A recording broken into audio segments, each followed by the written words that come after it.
Bien, ben, je suis contente d'être parmi vous et bonjour à vous tous et bonjour à ceux qui nous regardent à travers des vidéos.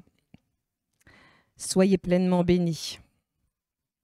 Alors, il y a quelque temps, Christian, dans une prédication précédente, a parlé des armes de l'armure de Dieu, en fait, de l'armure spirituelle. Alors, aujourd'hui, je voudrais plus précisément vous parler d'une des parties de cette armure du Seigneur. Alors, j'imagine, vous allez me dire, oh, oui, ça, je connais, j'ai déjà entendu plein de messages, tout ce qui est possible sur ce thème. Peut-être pas. Mais vous savez, moi, je crois que même si le message, c'est quelque chose que vous semblez connaître, si vous avez faim, si vous avez soif, moi, je crois que il faut qu'on vienne devant Dieu et demander des révélations qui vous instruisent, qui vous élèvent, et prier pour ceux qui vous enseignent, afin qu'il ou elle soit inspiré par Dieu, justement, pour répondre à votre soif, pour répondre à votre faim. Amen. Donc, on va prendre donc dans Éphésiens 6, verset 11, pour commencer. Et justement, c'est dans ce chapitre 6 de Éphésiens qu'on a toute l'énumération de cette armure de Dieu, justement. Et Paul ici nous enjoint, nous commande presque de nous revêtir de l'armure de Dieu. Donc il dit, Éphésiens 6, verset 11, « Revêtez-vous de toutes les armes de Dieu, afin de pouvoir tenir ferme contre les ruses du diable. » Eh bien oui, parce que on va pas se battre contre la chair, contre le sang, c'est-à-dire contre des personnes qui nous voudraient du mal, non, mais contre l'ennemi, contre le diable et toutes les autorités démoniaques et contre ses ruses. Et on voit dans le verset 12 qu'il est dit donc, « Car nous n'avons pas à lutter contre la chair et le sang, mais contre les dominations, donc c'est-à-dire quelque chose qui nous domine, que ce soit un héritage de la malédiction, quelque chose qui triomphe de nous, une addiction, que ce soit, ça peut être la violence, des traits de caractère qui ne sont pas encore sanctifiés. » Donc je continue, donc, mais contre les dominations, contre les autorités, contre les principes de ce monde de ténèbres, contre les esprits méchants dans les lieux célestes. Et on voit après ça que Paul commence à expliquer en quoi consiste cette armure de Dieu. Et donc, c'est toujours dans Éphésiens 6, et il décrit ça du verset 14 à 17, qu'on va prendre également. « Tenez donc ferme, ayez à vos reins la vérité pour ceinture, revêtez la cuirasse de la justice, mettez pour chaussure à vos pieds le zèle que donne l'évangile de paix, prenez par-dessus tout cela le bouclier de la foi avec lequel vous pourrez éteindre tous les traits enflammés du malin. Prenez aussi le casque du salut et l'épée de l'esprit qui est la parole de Dieu. » Donc, Paul ici nous décrit toute l'armure de Dieu, les armes et leurs spécificités en fait. Et aujourd'hui, je voudrais parler plus particulièrement de la cuirasse de la justice. Alors, j'ai bien conscience que l'image d'une armure ou d'armes, ça semble pas vraiment coller à l'idée qu'on se fait de la vie chrétienne, surtout au début, quoi, parce que être chrétien, c'est la paix, c'est l'amour, c'est pas de violence, c'est ce qu'on imagine. Et là, on nous parle d'armure. Et pourquoi Paul parle de ça? Quelle idée lui est venue? Moi, je crois que Paul, je l'imagine bien, quelque part, il avait plutôt l'habitude de se retrouver en prison, on va dire, d'être au cachot, dans une cellule, et gardé vraisemblablement par des soldats romains. Et il a observé ces soldats romains, justement, qui étaient probablement tout équipé de cette armure.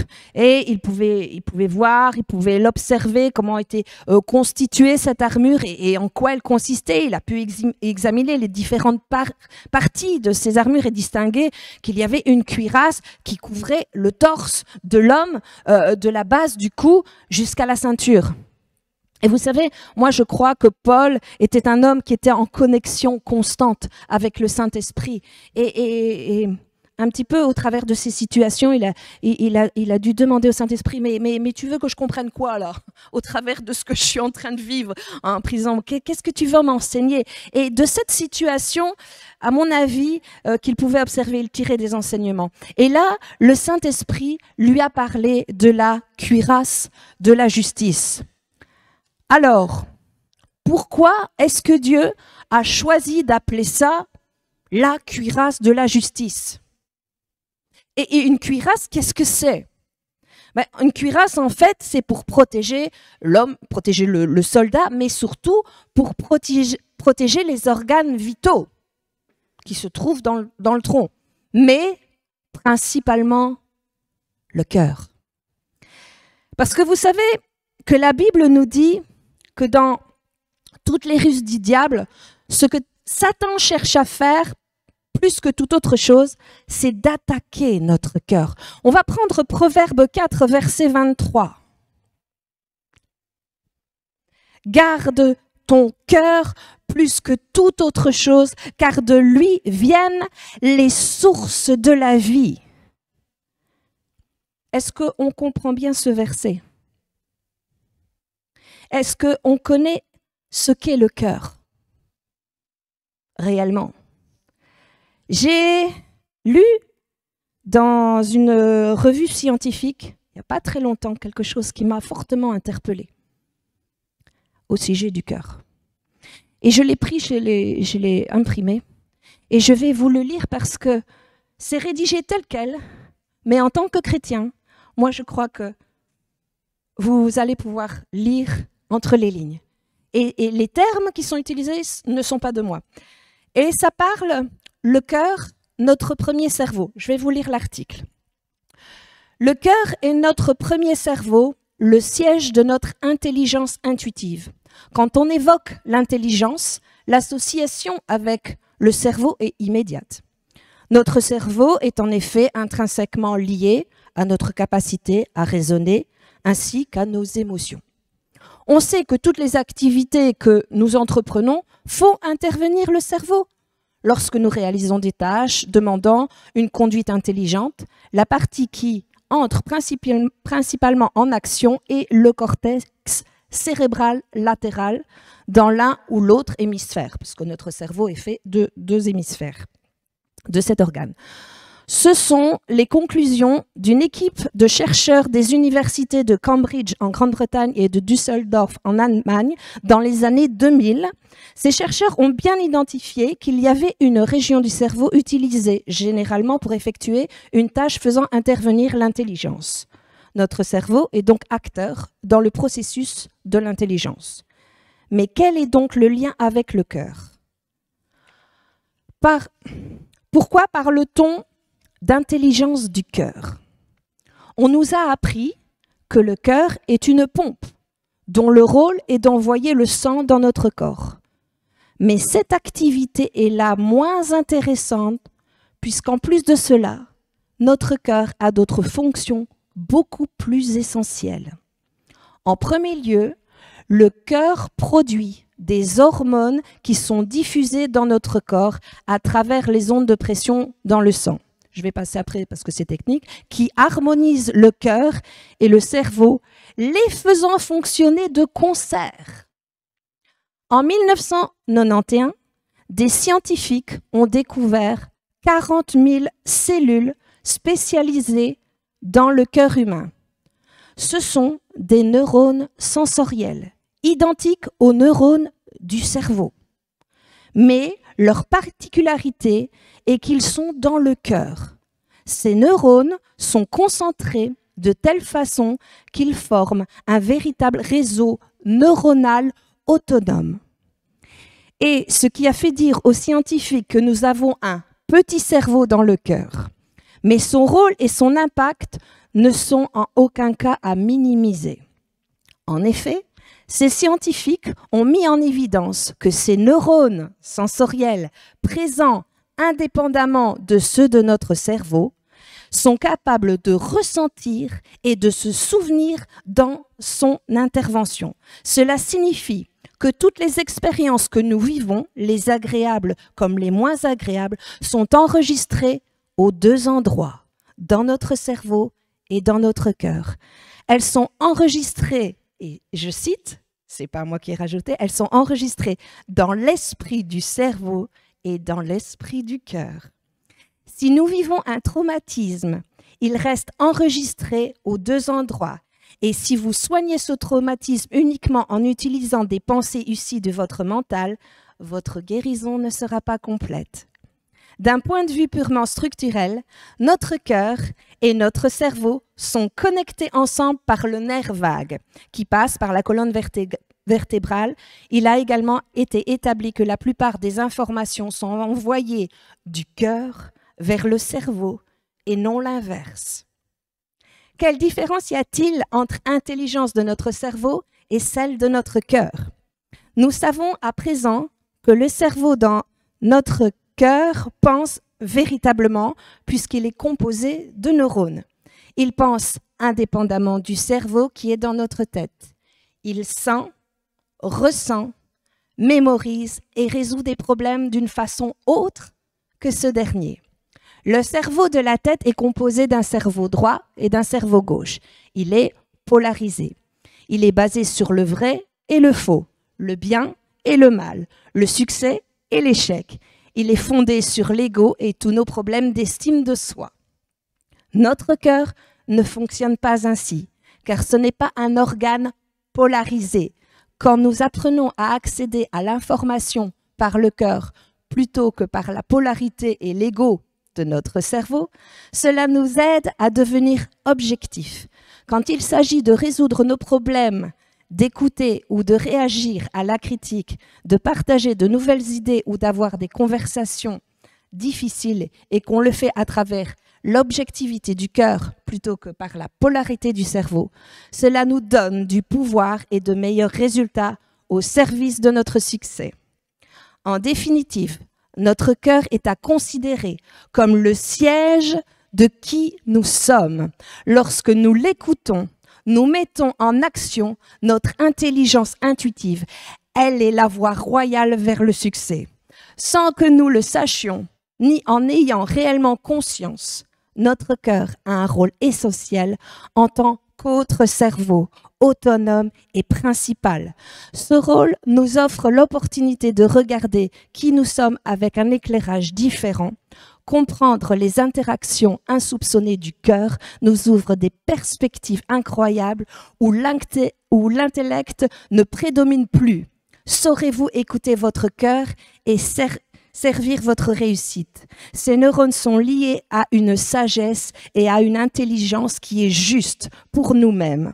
Elle ne nous dira jamais quelque chose de mauvais ou dangereux pour vous. Il ne vous dira jamais quelque chose de mauvais ou dangereux pour vous. Je découvre le cœur. Et je me devais de vous le lire parce que ça va éclairer notre lanterne. Amen. J'ai trouvé ça très intéressant. Vous pouvez le retrouver, donc, si vous voulez aller le chercher sur Internet, cet article. Bien, donc, après cette parenthèse, donc, je vais revenir sur le fait que l'ennemi va essayer la stratégie numéro 1. Il va tenter d'atteindre votre cœur.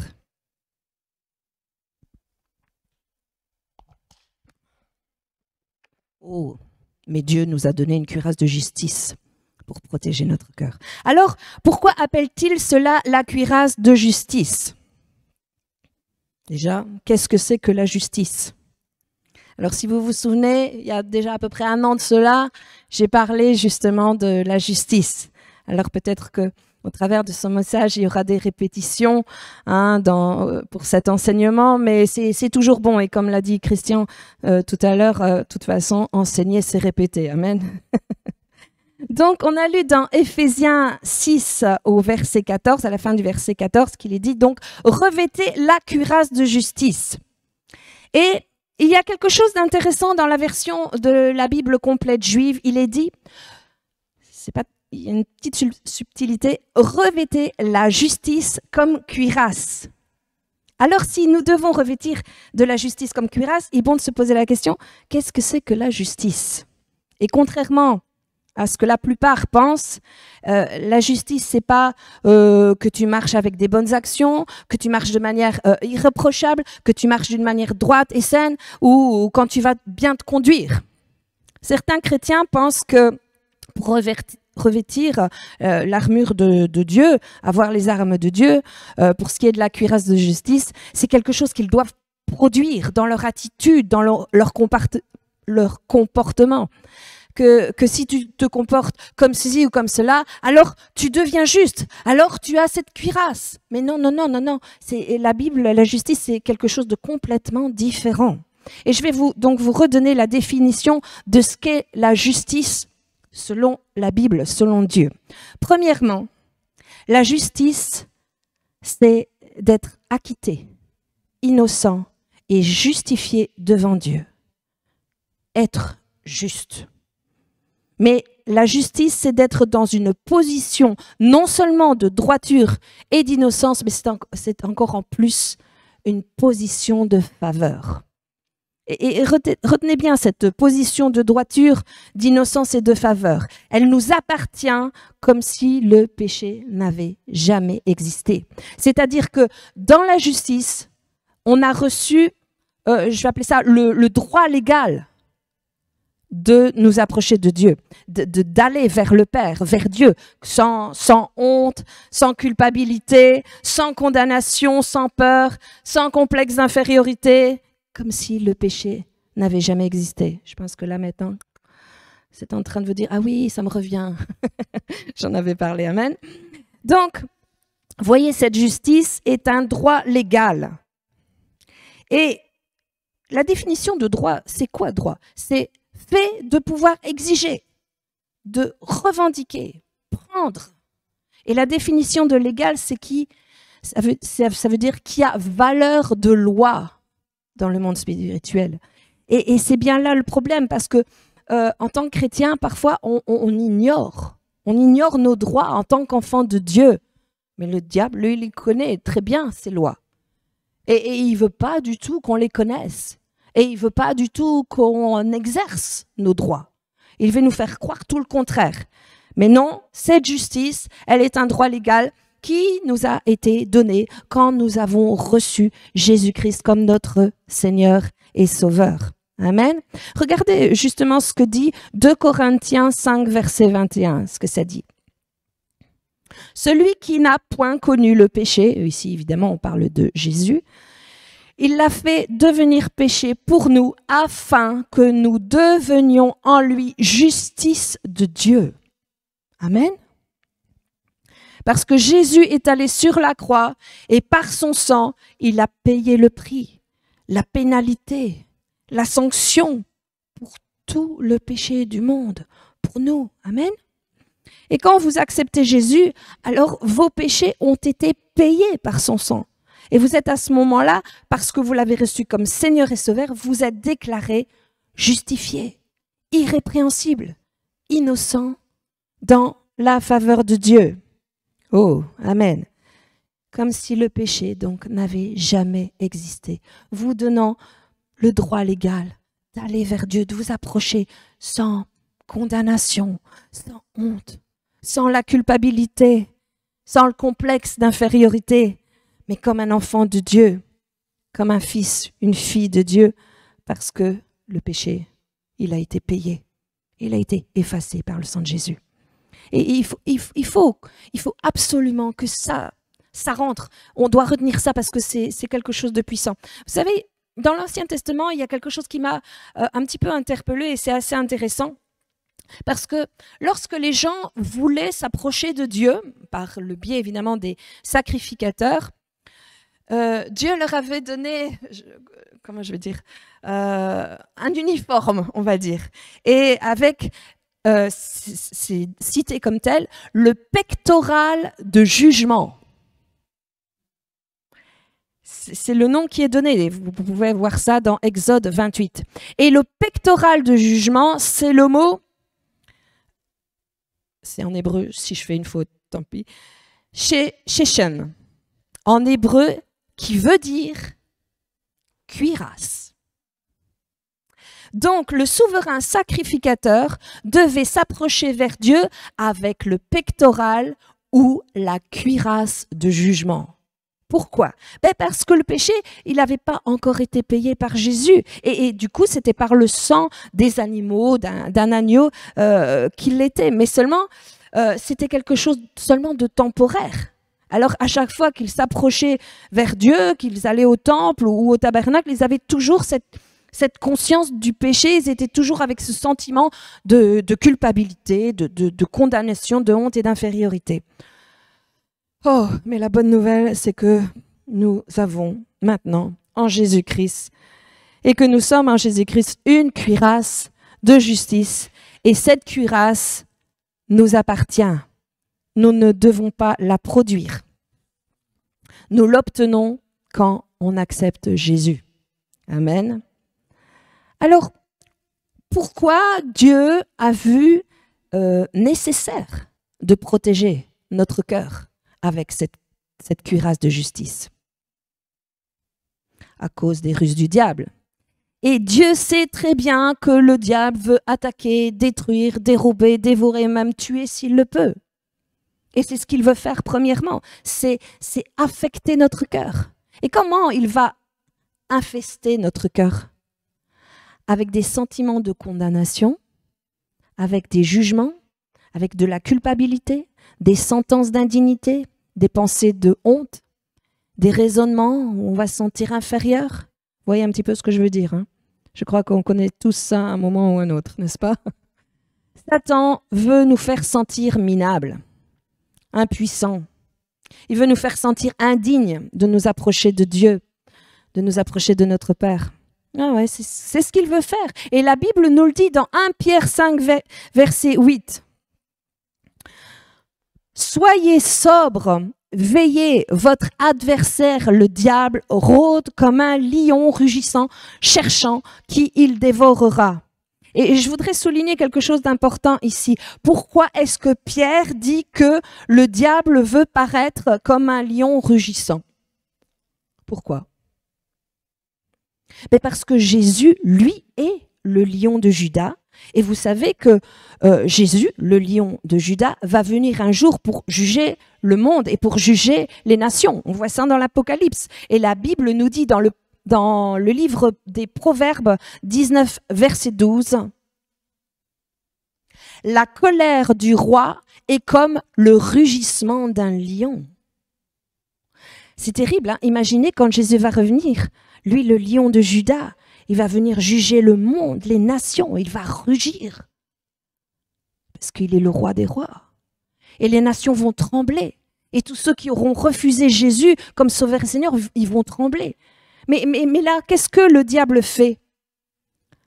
Une de ses ruses, c'est de paraître comme un lion rugissant. En d'autres mots, qu'est-ce qu'il veut faire? Lorsqu'il veut paraître comme un lion, il veut faire croire, quand il vient avec cette ruse, qu'il peut nous condamner, nous critiquer, nous juger. Il veut se faire passer pour Jésus, le roi des rois. Lui, le seul lion de Juda. Il veut, c'est Jésus qui va rugir et juger les nations. Donc Satan, il se donne le droit d'usurper l'identité de Jésus en tant que lion rugissant. Celui qui va juger les nations pour nous juger et nous condamner. Vous comprenez un petit peu la stratégie là que Satan met en place? En fait, quand le diable nous attaque et nous condamne et qui veut nous faire passer pour des minables, des moins que rien, à ce moment-là, qu'est-ce qui veut nous faire croire? Que c'est Dieu qui nous dit ça. Que c'est Dieu qui te rejette. Que c'est Dieu qui dit de toi que tu es minable, que c'est Dieu qui dit de toi que tu ne vas pas y arriver. Il se fait passer. Et il veut nous donner l'impression que c'est Dieu qui nous condamne, que c'est Dieu qui nous critique, que c'est Dieu qui vous méprise, que c'est lui qui a décidé de vous disqualifier, de vous mettre de côté. Et c'est à ce moment-là que vous avez peur de Dieu. Alors on comprend fort bien maintenant pourquoi Paul dit « Attention, revêtez vos cœurs de la cuirasse de justice ». C'est pour justement nous protéger de tout ça. Et j'espère maintenant que la lumière se fait dans ces choses et que vous n'allez plus laisser l'ennemi vous condamner. On passe tous par là à des moments, par ce genre de pensée qui nous condamne et qui nous infériorise. Et le pire, c'est que parfois on les cautionne. On les accepte. On pense que c'est juste. Ah oui, c'est vrai. Je suis vraiment nulle. Je suis bon à rien. C'est vrai, je suis pas capable. Mais ouais, Dieu, il va rien pouvoir faire avec moi. Parce que je suis comme ça. Vous voyez un peu? Bien. Mais maintenant, pour vaincre ça, pour sortir de ce type de raisonnement, comment nous revêtir de cette cuirasse de justice qui nous protège? Alors, d'une manière pratique, la première chose à savoir, c'est que nous devons protéger notre cœur de tout sentiment de culpabilité, de peur, de complexe d'infériorité devant Dieu. Parce que Dieu nous a choisis, nous a élus, nous a prédestinés à recevoir l'adoption comme fils ou fille de Dieu. Amen. On n'est pas juste un petit enfant, on n'est pas juste un petit chrétien, nous sommes fils et filles de Dieu. Amen.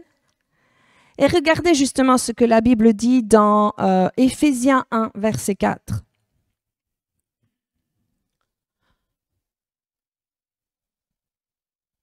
« 4, pas 14.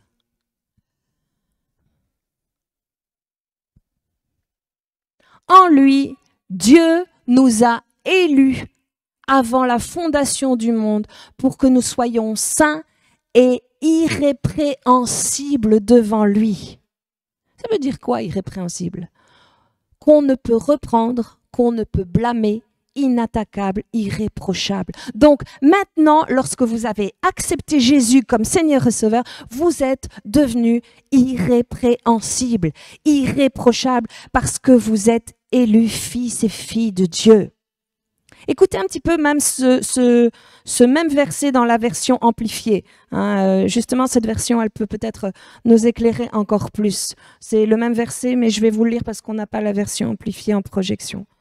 De même, dans son amour, Dieu nous a choisis pour lui-même en Christ avant la fondation du monde, afin que nous soyons saints, consacrés et mis à part pour lui, irréprochables à ses yeux, même au-dessus de tout reproche devant lui. Oh, et vous savez ça, ceci c'est une vérité qui doit absolument être ancrée dans nos cœurs. Dieu ne nous voit pas dans le reproche et la condamnation. Non. Souvenez-vous, Romains 8, verset 1. Il n'y a donc maintenant aucune condamnation pour ceux qui sont en Jésus-Christ. Voyez, vous avez été élus, consacrés, mis à part en Christ pour être non seulement irréprochables, irrépréhensibles, mais au-dessus de toute accusation en Christ. C'est notre position dans la justice de Christ parce que nous sommes la justice de Christ. Amen. On n'est plus condamné. Donc maintenant, à chaque fois que l'ennemi va venir avec ses ruses, on doit se rappeler de protéger notre cœur de ses attaques et de ses ruses, et parce qu'il veut nous affecter avec des sentiments de condamnation, des pensées d'indignité et de culpabilité, et nous faire sentir indignes, misérables et disqualifiés et séparés de Dieu. Je crois que À un moment donné, on a tous ressenti ça. Et on sait comment l'ennemi nous accuse et nous rappelle nos erreurs d'hier, ou même avant-hier, ou de la semaine passée, voire plus loin, hein, même un an s'il faut. Satan essaye de nous disqualifier en nous accusant pour nous faire des reproches, pour qu'on se sente mis à part, mis de côté, et qu'on ne nous regarde pas, afin qu'on soit impuissant.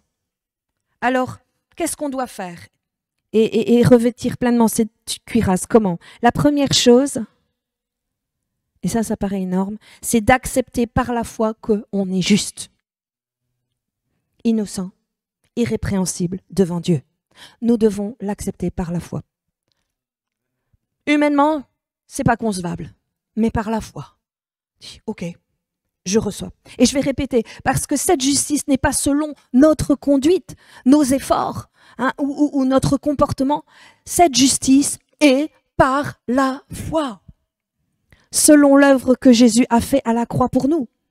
Et par la foi, parce que nous avons accepté Jésus, eh ben on est maintenant rendu juste. On est une nouvelle nature. On est une nouvelle création. On voit ça dans 2 Corinthiens 5, verset 17. Si quelqu'un est en Christ, il est une nouvelle créature.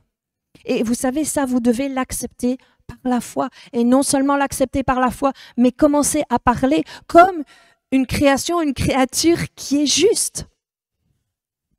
Pas oh, mais je suis nul. Ah, mais je suis pas capable. Ah, mais je suis indigne. Ah, mais je pourrais pas. Non, non, non, non, non. Commencez à penser comme une création, une créature qui est juste. Vous devez vous voir juste. Parler comme un juste. Vous devez agir selon cette justice. Amen.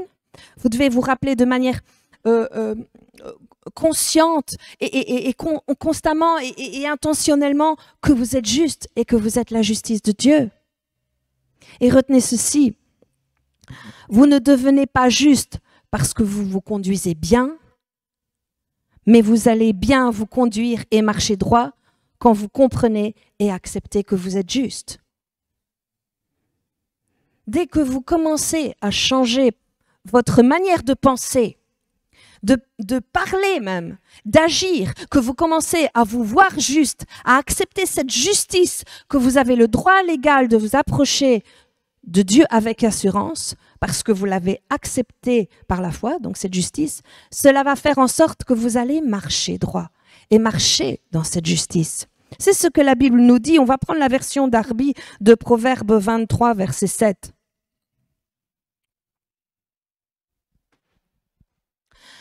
Car, comme il a pensé dans son âme, tel il est.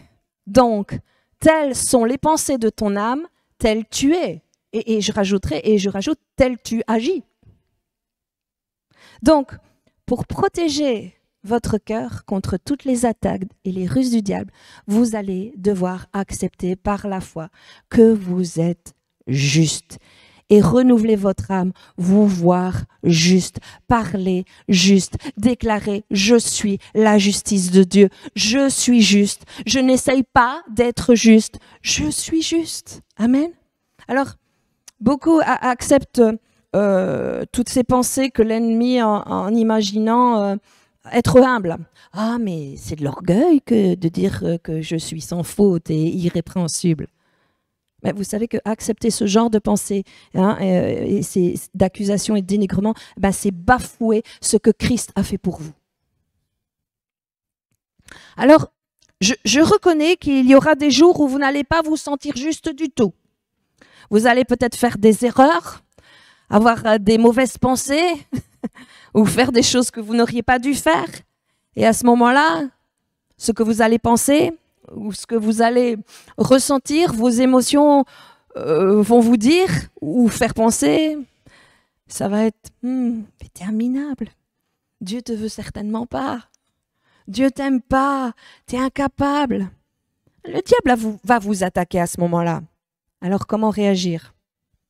Par la foi. Vous rappelez par la foi, je suis juste. Ceci d'une manière consciente, réfléchie. J'ai presque envie de dire, bon, j'aime pas l'image, mais intégrée dans vos circuits. On est des humains, mais une fois que c'est intégré, on peut pas le retirer. Il faut vraiment que ça soit nôtre, que ce soit quelque chose qu'on ait saisi et que c'est imprimé à l'intérieur de nous. Et au lieu de faire comme Adam, vous savez, quand Adam il a péché, hein, il est allé se cacher derrière un buisson et pour s'éloigner de Dieu. Non, j'ai pas le droit de parler à Dieu. Je suis trop indigne.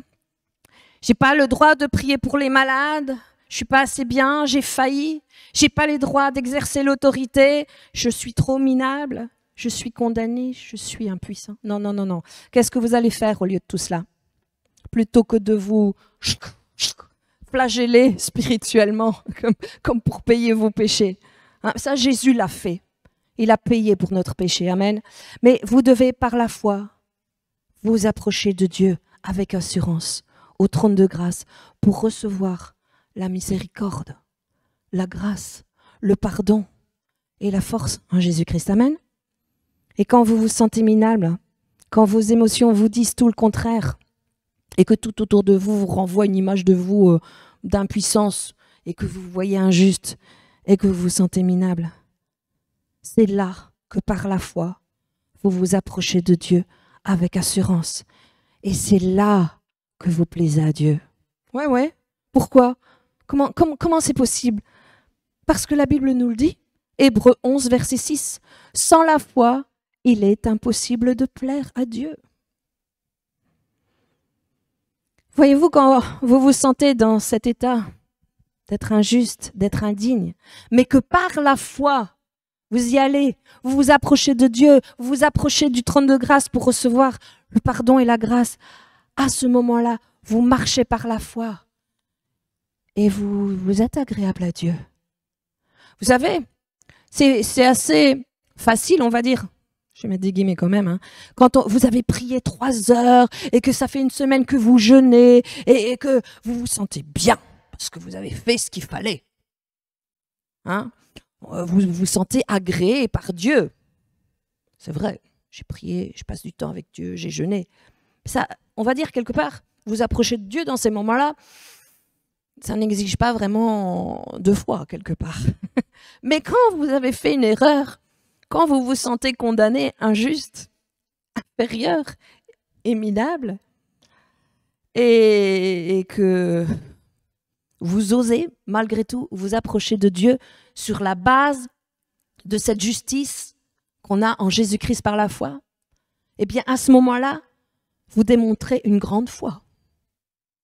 Et ça, mes amis, ça plaît à Dieu. Et quand vous avez cette cuirasse de justice sur votre cœur, et que vous repoussez tous ces sentiments, ces émotions de condamnation, ces attaques du diable, et que vous rejetez ces choses, car votre cœur est protégé par cette cuirasse de justice, vous repensez ces pensées d'indignité, de culpabilité, parce que vous vous rappelez que dans la justice en Christ, il n'y a plus de condamnation pour vous. On va prendre Romains 8, verset 1. Il n'y a donc maintenant aucune condamnation pour ceux qui sont en Jésus-Christ. Et on est dans cette position de droiture, de justification, de faveur, car le sang de Jésus a payé pour tous nos péchés. Amen. Alors Dieu nous a appelés à être non seulement protégés par cette cuirasse de justice, mais également établis dans la justice. Qu'est-ce que ça veut dire? Ça veut dire qu'on va devoir être enracinés, fondés, ancrés dans cette notion d'amour inconditionnel, que Dieu nous aime quand on agit bien, que Dieu nous aime quand on a fait des erreurs, que Dieu nous aime quand on se sent fort et que Dieu nous aime quand on se sent minable, que Dieu nous aime, point à la ligne. Et c'est encore une fois ce que la Bible nous dit dans Éphésiens 3, versets 16 à 19. Afin qu'il vous donne, je passe un peu, d'être puissant, fortifié par son esprit dans l'homme intérieur, en sorte que Christ habite dans vos cœurs par la foi, afin qu'étant enracinés et fondés dans l'amour, vous puissiez comprendre avec tous les saints quelle est la largeur et la longueur et la profondeur et la hauteur, et connaître l'amour de Christ qui surpasse toute connaissance, en sorte que vous soyez remplis jusqu'à toute la plénitude de Dieu. Et ça, vous devez le faire avec toute la conscience dans votre fort intérieur, par la foi, intégrée dans vos circuits. Parce que, on se rappelle 2 Corinthiens 5, verset 7, car nous marchons par la foi, mais pas par la vue. Donc pas par nos 5 sens, ce qu'on peut voir, ce qu'on peut ressentir. On doit apprendre à vivre par la foi. C'est pour ça que la Bible dit, le juste marche ou vit par la foi. Ne vivez pas par vos émotions, par vos sentiments, ou ce que vous voyez, ou ce que vous ressentez, mais marchez par la foi. Ce que Dieu vous dit, ce que la Bible vous dit, ce que Christ dit au travers de la parole et parle à votre esprit. Qu'en Christ, nous sommes la justice de Dieu. Nous allons prendre dans Ésaïe 61, verset 3, dans la version Summer. Il est dit,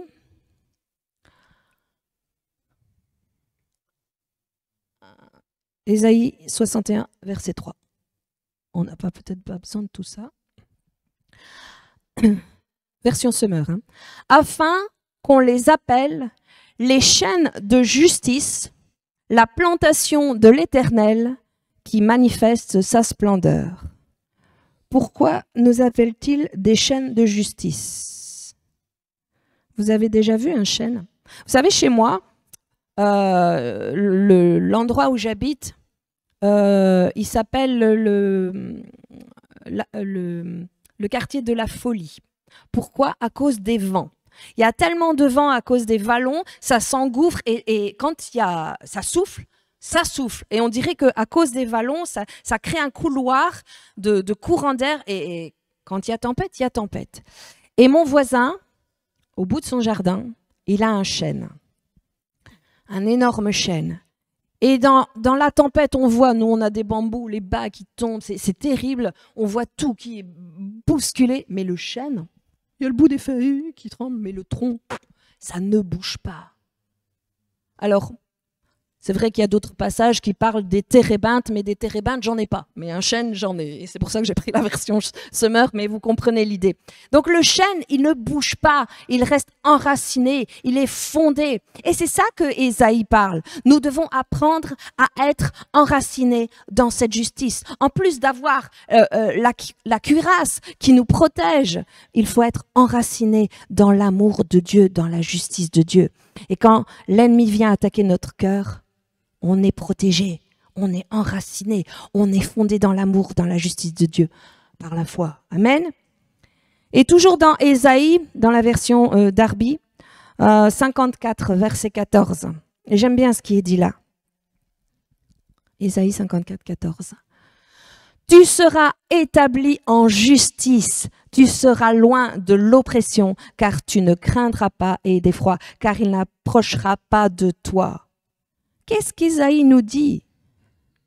Que quand nous apprenons à être fondés, enracinés dans cet amour de Dieu, dans cet amour inconditionnel, quand nous établissons nos racines dans la justice de Dieu, et le mot établi en hébreu, c'est le mot kamak, qui veut dire quelque chose qui est établi, permanent, immuable. Ce n'est pas quelque chose de temporaire ou de provisoire, mais bien au contraire quelque chose qui est là pour durer, qui est persistant, qui est permanent. Cela veut dire que cette justice est établie pour toujours dans l'esprit. Alors la question se pose, est-ce que cette justice, elle est établie dans nos cœurs? Elle doit être établie dans nos cœurs.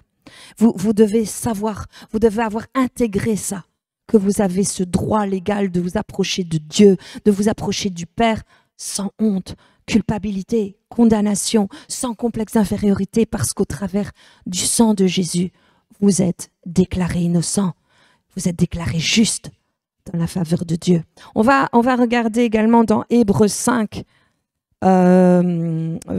toujours Louis II, 12 à 14. Vous, en effet, qui depuis longtemps devez être des maîtres, ce qui veut dire quelque part que vous deviez être capable maintenant d'enseigner les autres. Hein, vous avez encore besoin qu'on vous enseigne les premiers rudiments des oracles de Dieu. Vous en êtes venus à avoir besoin de lait et non d'une nourriture solide. Or, quiconque en est au lait n'a pas l'expérience de la parole de justice, car il est un enfant. Qu'est-ce que cette parole nous révèle là? Ça nous révèle que quand nous ne sommes pas établis dans la parole de justice, quand on se nourrit seulement de lait, qu'on n'est pas établi dans l'amour du Père, qu'on n'est pas établi dans cette justice en Christ, enracinée, nous allons être comme un enfant, comme des enfants. On va être tiraillés de droite et de gauche. On va vivre dans notre vie spirituelle un véritable yo-yo. Un jour, vous allez être fort parce que vous aurez prié, parce que vous aurez jeûné, mais un autre jour, vous allez être au 6e dessous. Vous allez être complètement effondré, complètement terrassé, impuissant, parce qu'on n'aura pas compris que nous sommes dans la justice. Vous savez, on est dans la justice et ceci, peu importe la conduite, peu importe ce qui se passe. Alors, je vais mettre attention parce que je ne suis pas en train de dire qu'on peut faire n'importe quoi, n'importe comment et qu'on peut pécher sans souci. Non, non, non, non. Je veux dire que c'est quand vous savez que vous êtes la justice de Dieu et que vous comprenez que vous êtes juste. Qu'est-ce que ça va produire? Quand vous avez compris ça, eh bien, ça va faire en sorte que vous n'allez pas vouloir pécher. Vous n'allez pas vouloir faire n'importe quoi. Vous allez être établi dans cette justice, comme vous savez que vous êtes juste et que vous êtes la justice de Dieu. Ça va produire des actions de justice. Je voudrais illustrer un petit peu quelque chose qui est connu et qui est flagrant. Je ne sais pas comment le dicton se dit, mais quand vous êtes dans un endroit, que tout est en ordre, que tout est propre, vous n'avez pas envie de salir.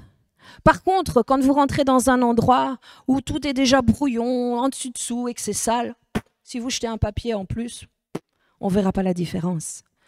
On va dire le propre attire le propre et le sale attire le sale. Donc, quand vous avez intégré cette justice dans vos vies et que ça fait partie de votre conscience, vous n'allez pas amener quelque chose de sale, comprenez? Vous aurez envie de manifester des œuvres de justice. Si vous n'intégrez pas cette pensée de la justice de Dieu pour vous et que vous acceptez les pensées, les torchons, les saletés de l'ennemi, eh bien, une de plus, voyez, et vous êtes encombré. C'est ça que je veux illustrer. Donc, nous allons commencer à, quand on est enraciné, quand on a saisi, quand on a intégré cette pensée de justice, on va commencer à marcher droit, à agir bien, à agir selon la justice de Dieu. Et il faut évacuer cette pensée, si je me conduis bien, je vais être juste. Non, non, non, non, non. La Bible nous révèle que nous sommes déjà justes en Christ. Et quand vous comprenez cette justice, que vous êtes établis, que vous êtes enracinés dans cette justice, que vous avez sur votre cœur cette cuirasse de justice, alors sera produit dans votre vie des actions de justice, des paroles de justice. Vous parlez et vous agissez juste. Vous marchez comme un fils ou comme une fille de Dieu dans cette justice. Amen. Alors soyez encouragés. Ne laissez pas de côté cette cuirasse. Et quand l'ennemi vient pour vous attaquer, une des premières choses qu'il fait, c'est au niveau de nos pensées. Mais non, t'es pas juste. Mais non, t'es incapable. Mais non, allez, t'es minable quand même. Mais non, t'es condamné, c'est fini pour toi, c'est foutu, Dieu t'a oublié, t'es dans le coin. C'est son mode opératoire. C'est pour ça que Paul parle également du casque du salut. Et le salut, c'est bien plus que le salut de nos âmes. Le casque du salut, ça parle également de délivrance, ça parle de guérison, ça parle de prospérité, ça parle de protection et ça parle de toutes les bénédictions de Dieu. Et le casque du salut va vous protéger car vous devez protéger vos pensées contre les mensonges du diable. L'ennemi attaque les pensées. Et si vous acceptez ces mensonges et que vous les entretenez au niveau de vos pensées, eh bien, ces mensonges, ils vont aller droit au cœur. Et c'est comme ça que l'ennemi attaque le cœur. Il veut vous rendre impuissant et vous séparer de Dieu. Regardez ce que dit Paul dans 2 Corinthiens 10, versets 3 à 5. 2, 10, 3 à 5. Si nous marchons dans la chair, nous ne combattons pas selon la chair. Car les armes avec lesquelles nous combattons ne sont pas charnelles, mais elles sont puissantes par la vertu de Dieu pour renverser des forteresses. Nous renversons les raisonnements et toute hauteur qui s'élève contre la connaissance de Dieu, et nous amenons toute pensée captive à l'obéissance de Christ. Donc là, en fait, Paul nous montre comment l'ennemi a accès à notre cœur. Alors, ne permettons pas à ce genre de pensée, à ces mensonges de rentrer, parce qu'on n'aura pas protégé nos pensées avec le casque du salut. Et si on accepte ces pensées, ces mensonges qui sont contre la vérité de la parole de Dieu, ça va devenir un raisonnement. Ça va être un débat intérieur. Oui, mais... Et après, c'est bouché, c'est verrouillé, ça devient une forteresse et qui va dans notre cœur pour l'attaquer et pour nous rendre impuissants et nous séparer et nous éloigner de Dieu. Alors gardez le casque du salut et protégez vos pensées contre les ruses du diable afin de protéger votre cœur avec la cuirasse de justice. Amen. Et sachez de manière consciente, forte, et par la foi que vous êtes la justice de Dieu. Amen. Voilà, c'est ici que je vais arrêter le message. Je vous souhaite un bon dimanche. Rendez-vous demain pour la réunion de prière. Soyez bénis.